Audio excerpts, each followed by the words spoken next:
Assalamualaikum Football United, ringan amatiran ala gue kali ini siang hari.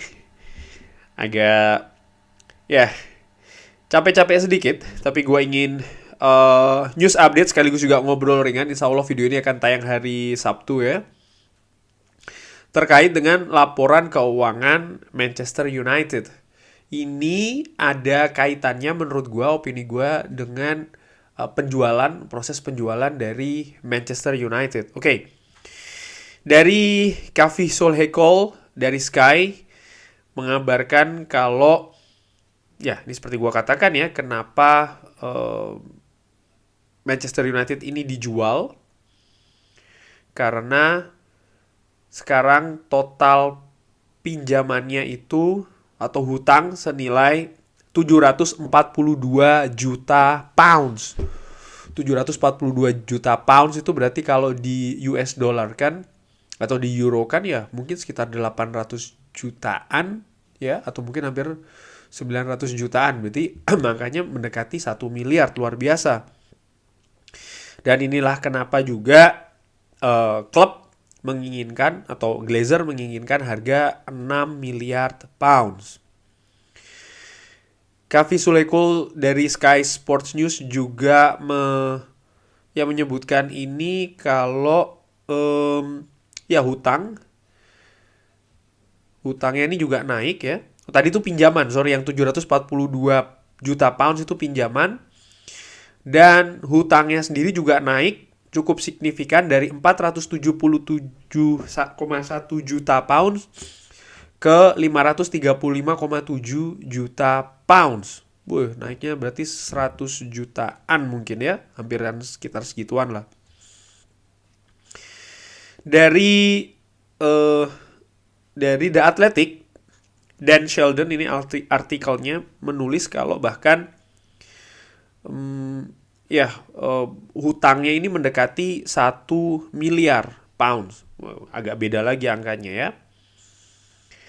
Walaupun Manchester United juga mencatatkan rekor setelah COVID ya, profitnya ini naik. Tapi uang yang dipinjam ini mendekati 1 miliar pounds. Tinggi bener ini jumlahnya. Di hari Kamis mereka memposting kalau ada net profit yang lebih tinggi dari periode sebelumnya, tapi juga menunjukkan kalau uang yang dipinjam ini juga hampir 1 miliar ya. Tepatnya kalau di The Athletic ini dikabarkan 969,9 juta pounds. Ini dari banyak komponen, hutang, kredit, dan lain-lain ini. Termasuk juga outstanding transfer payment. Wow. Dari Manchester Evening News, headline-nya berbeda lagi. Kenapa kok utangnya naik dan revenue juga jatuh? Dikabarkan di sini kalau revenue itu terjadi menurun ya, komersial revenue-nya. Ini terjadi karena ada break di World Cup, dan juga Manchester United gagal untuk lolos ke Champions League musim lalu. Jadi ada pengaruhnya di sana. Dan balik lagi ke Kavi Solhekol, ini merupakan summary ataupun rangkumannya kalau hutang dari Manchester United dari Q2 ini naik ya. Total pinjamannya 741,9, profit naik 6,3 juta berbanding kerugian di tahun 2021. Jadi ada kabar positif di sini. Commercial revenue juga naik 22%, dan saat ini keluarga Glazer tidak mengambil dividen. Nah, gua secara ringan amatiran melihat hal ini seperti kayak mix ya, campuran.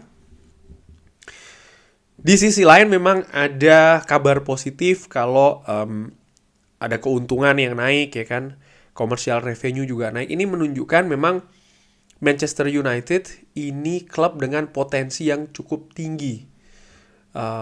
Bagaimana juga animo penonton, fans datang di stadion itu juga tetap tinggi. Bagaimana global brand dari Manchester United ini juga tetap kuat. Tapi di sisi lain, hutang dari Manchester United ini juga semakin tinggi. Nah, ini dia kuncinya kalau menurut gue kenapa Glazer tetap akan menjual Manchester United. Glazer membeli Manchester United dengan hutang juga. Dan setelah sekian belas tahun, Manchester United ini tidak pernah lepas ya dari hutang. Dan yang lebih gua mau ambil kata mencengangkan, tapi memang itu faktanya. Sebelum Glazer datang, Manchester United ini tidak punya hutang. Klub ini bebas hutang. Tapi setelah Glazer datang, ya Manchester United menjadi klub dengan, bahkan saat ini, klub dengan hutang yang tertinggi di Eropa, kalau tidak bahkan di dunia ya, mungkin katakanlah di Eropa. Dan ini, hutang inilah yang menahan atau menjadi salah satu faktor utama menahan dalam tanda kutip prestasi dari Manchester United. Ya dong, jadi dana klub banyak tersedot ya, terarahkan untuk urusan hutang, tidak untuk pengembangan klub. Di sini dana gue tidak hanya berbicara soal masalah transfer budget, enggak, tapi lebih dari itu. Bagaimana teknologi, bagaimana infrastruktur, bagaimana fasilitas, bagaimana pengembangan daripada klub itu sendiri menjadi terhambat. Lalu juga dari sisi fans, yang paling jelas lah, stadion Old Trafford. Bagaimana Old Trafford yang merupakan salah satu stadion terbesar di Inggris, tapi fasilitasnya jauh kalau dibandingkan dengan stadion-stadion yang lain. Etihad contohnya. Ataupun juga stadion-stadion yang lain di Eropa bahkan. Sehingga ya ini menjadi hal yang menurut gua akan menjadi ya inilah faktor terbesar dari Glazer di tahun ini, kenapa mereka berupaya untuk mendapatkan suntikan dana lebih ya, atau bahkan dari investor, atau bahkan menjual klub. Dan mereka sudah melihat ini sebagai pengusaha yang tentu saja pengusaha kelas besar ya kan. Mereka sudah mendapatkan informasi ini dan mereka umumkan di bulan November tahun lalu. Dan setelah itu mereka bergerak ini mencari calon investor atau bahkan calon pembeli yang baru. Sehingga sekali lagi, apakah besar kemungkinan Glazer akan dengan segala hal yang terjadi saat ini, karena kabarnya penjualan masih di bawah harga yang diinginkan. Lalu juga ada beberapa tawaran minoritas ya kan.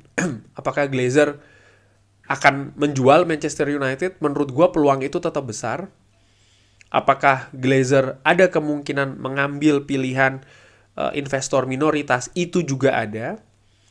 Tapi kalau opsi Glazer membatalkan seluruhnya, menurut gua opsi tersebut juga ada, tapi kemungkinannya kecil. Karena apa? Kalau Glazer tetap menggenggam Manchester United seperti saat ini, situasinya sama seperti saat ini, coba dibayangkan ya, hutangnya semakin besar. Total uang yang dipinjam, ini juga jumlahnya tadi dari The Athletic besar sekali, hampir 1 miliar bahkan. Dan ini akan terus bertambah. Ditambah lagi situasi global ekonomi yang kabarnya semakin memburuk, suku bunga akan naik, ya hutang mereka bayar harus dengan dengan bunga kan.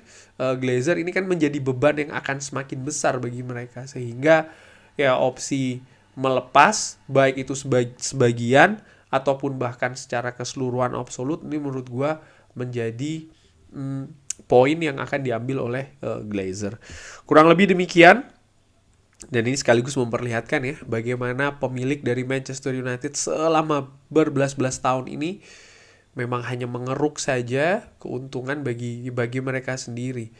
Dan ya semoga pemilik yang baru tidak seperti itu. Bagaimana menurut Sobat Football United kabar ini?